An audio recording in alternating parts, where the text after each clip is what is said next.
Alpha. You came from, you were working in Ohio at another church, and you decided to, you and your wife decided to start a church in Milwaukee. What brought you to Milwaukee, and what made you take that, leap of faith in a way? Yeah, to start your own so church? I think a little bit of context is important. So I grew up in a Christian family, and I went to a small Christian school in Menominee Falls, and so I'd always been surrounded by things of God and religion. And surprisingly, I stuck with the track, and that led me, again, out to Ohio, where I went to start with the church, just was a volunteer in those early stages. I worked in an internet marketing company. That's what my education was in. And so once the church could afford to bring me on, I went on full-time as the associate pastor, which means nothing. My responsibilities and main role was creative. So I was creative director, still had a large part to do with the music. I was communicating on Sunday mornings every 6 weeks, and then I helped start the student ministry there.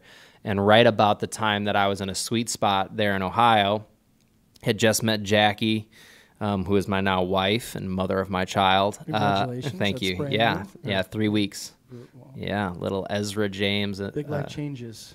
Big life changes, yeah. Nothing like having a baby in the middle of a pandemic. So, but it was a great season. I remember it was 2015. I just met Jackie. I just gone full-time with the church. I had a pretty successful photo booth business. I started a photo booth business out there in 2013. I think I did 20 events, and then by 2015, I was up to about 115 events.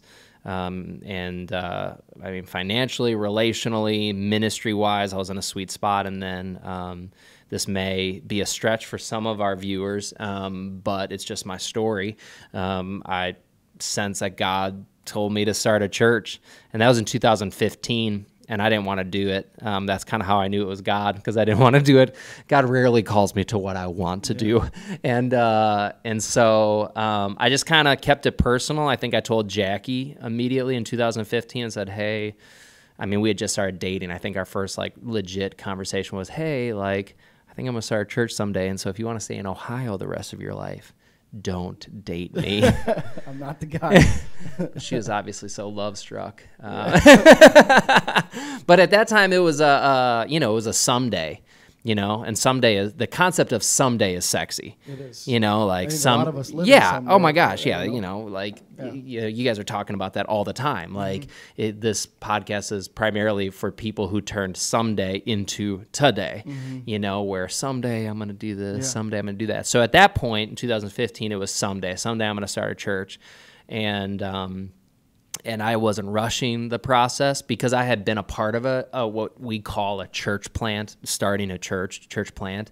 I'd been a part of one. I'd seen how difficult it was and how annoying people can be, and it just takes a toll on you. You don't necessarily get into ministry for monetary reasons, and so it can be difficult financially. And so when I sensed God telling me to plant a church, it was like, no, I'm good. Let's, keep rocking this. And so that was 2015. Jackie and I got married in 2016. And then just a few months later, it was the spring of 2017. And that was when, again, for me, I sensed that God was saying, hey, it's time to move on this. And at that point, I didn't know where, didn't necessarily know when. I just knew we were supposed to start having conversations. And do you mind me interjecting? Yeah, no, by all means. I'm in your home. Yeah, we're in your home. How did you? Because I think for people it's different when you say God is calling you. Because you had another business that it seems like you were doing pretty well. Oh yeah. So what made you? And maybe it is the fact that God was calling you, but what made you feel the difference of? I'm assuming that are you no longer doing that business? Yeah, I sold that business, so yeah. Okay. Yeah, and the transition back to Milwaukee, I sold the business. I didn't want to try to run it remote, where honestly, as I look back, I wish I would have kept it. I probably could have ran it remotely. Hey, always start up again, right? But you've got to gauge your capacity, and I knew my lid, or I had a pretty good sense of what my lid was, and I knew that if I tried to keep that business running, I wouldn't be able to give more or less the mental capacity and the passion to the church, the ministry that we are starting. And so that's a huge part of it, is that, like, you have to figure out what your true north is. What are your guiding principles in life? And so for me, it's God. Like, for me, it's my relationship with God. It's my family, it's my wife. And then it's passion. It's where, the things that, either make me angry or break my heart. I forget, I think it was Mark Batterson. He said, like, if you're trying to figure out what you're passionate about, think about the things that tick you off or make you sad.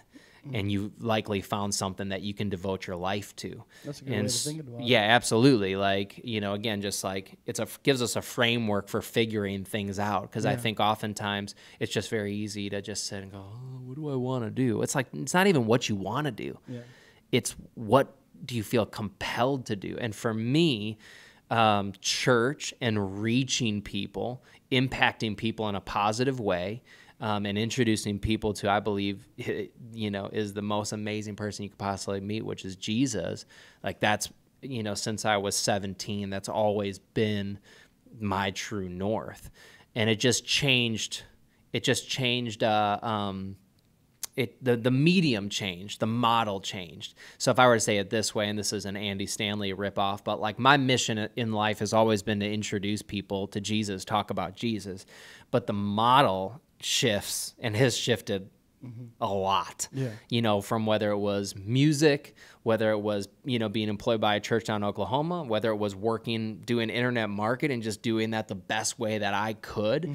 And so the model always changed. And so right now in this season of life, my model is pastoring a church, or at least trying to figure that out. Yeah. I'm only, 2 years in. So certainly I'm not writing any church planting books anytime soon. Hey guys, thanks for watching our podcast today. If you liked it, hit the like button. And if you'd be willing to support us, hit that subscribe button. Otherwise, comment in the section below what questions you want to hear us answer, or what industries do you want to see us go after. And if you didn't like my face, check out Dan's face. It might be more to your fitting. Otherwise, have a good day, guys. Thanks.